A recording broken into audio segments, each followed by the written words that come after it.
Salut à tous, bienvenue dans votre JT du jeudi 29 janvier, voici les titres qui seront développés dans cette édition. 1 400 €, c'est la somme reversée à l'association Espoir de Vivre, Vivre le cancer, suite au marché de Noël solidaire de la maison de quartier du Pont-de-Pierre. À quoi ressemblera le bassin dunkerquois demain et comment renouveler ses activités économiques cette semaine?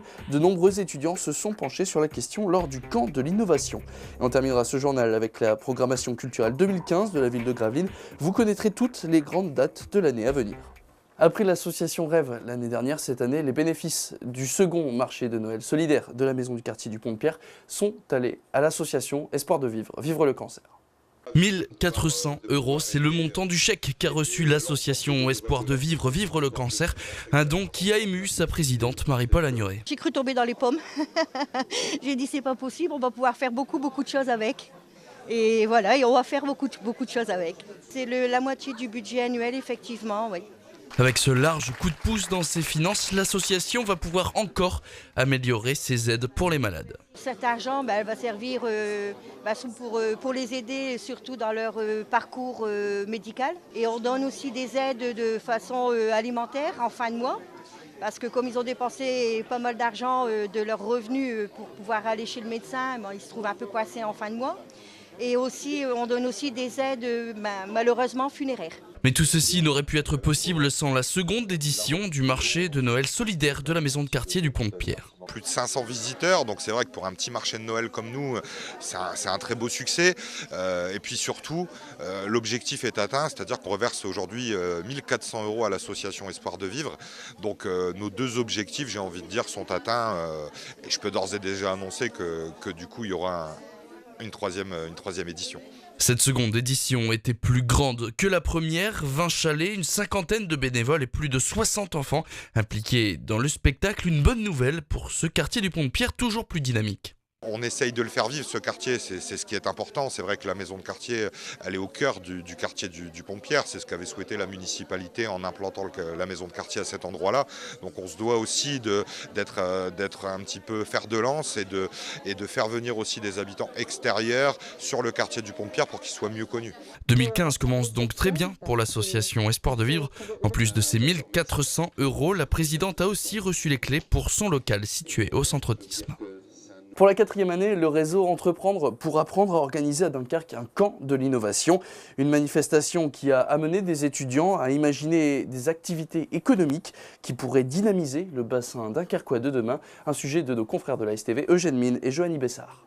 Cette année, c'est la CUD qui a accueilli le camp de l'innovation, un rendez-vous qui a rassemblé 160 adolescents, lycéens et étudiants du Dunkerquois. Au programme de la journée, création d'entreprises, enfin, élaboration d'un projet de création d'entreprise. Alors l'objectif de cette journée, c'est de faire vivre de l'intérieur aux jeunes ce qu'est la naissance d'une idée et leur donner un petit peu l'envie peut-être demain d'être créateurs d'une activité économique et d'être acteurs de leur territoire et de la ville de Dunkerque en particulier en fait. Cette journée est organisée par l'association nationale Entreprendre pour apprendre, qui peut compter sur ses partenaires locaux, la CUD, BGE, l'ULCO et bien sûr l'éducation nationale. Le rectorat de Lille a même signé une convention en faveur du développement de l'esprit d'entreprendre. 3 chargés de mission ont été mobilisés sur l'académie pour développer au sein de l'éducation nationale et au sein des établissements l'esprit d'entreprendre, parce qu'il est important en fait de développer toutes ces compétences chez les jeunes pour qu'ils aient plus tard une meilleure insertion professionnelle. Réservé jusqu'alors aux étudiants, ce rendez-vous est désormais ouvert aux plus jeunes, les lycéens. Ici, l'objectif est de renforcer l'ancrage territorial propice à la création d'un futur réseau. C'était un souhait qu'on voulait vraiment mener à terme depuis très longtemps, c'était faire une action où des lycéens pouvaient rencontrer des étudiants et donc qu'il y ait un peu une continuité lycée, université, qu'il y ait des contacts avec les enseignants, avec les jeunes et ça c'est vraiment très important pour nous. Les groupes ont une demi-journée pour monter un projet qui sera ensuite évalué devant un jury.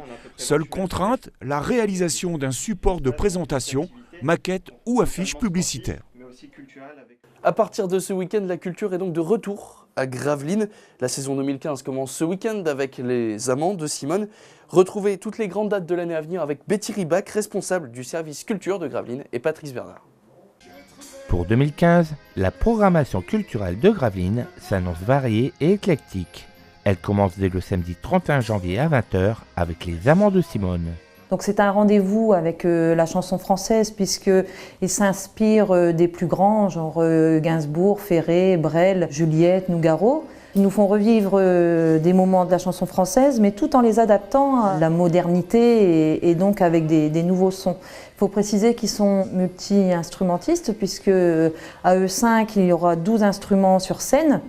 Donc c'est un spectacle plein d'humour, d'émotion, en forme soirée cabaret pour créer une ambiance intimiste. Le 5 février à 20h, la Seine-Vauban accueillera également l'Orchestre national de Lille au grand complet pour le plus grand plaisir des mélomanes.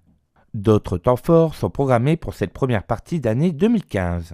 Pour la deuxième année, on met à l'honneur la Saint-Patrick avec un concert plutôt folk qui aura lieu le samedi 14 mars à l'espace culturel de Kesteker.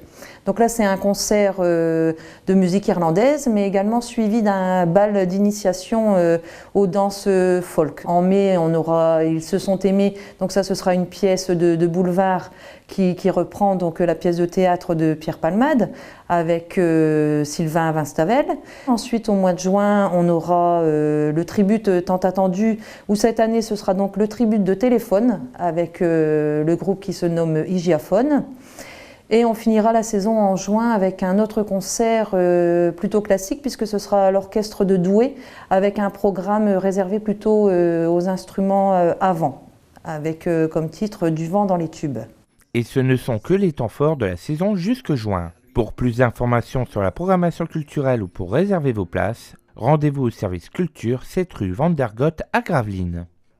Voilà, c'est la fin de ce journal. Merci à tous de l'avoir suivi. Tout de suite, vous avez rendez-vous avec Emmanuel Depecker et son Deltasso. Aujourd'hui, elle vous présente l'association Écoute ton cœur. Et puis ensuite, c'est Michel Vière et l'agenda sport qui fait son retour.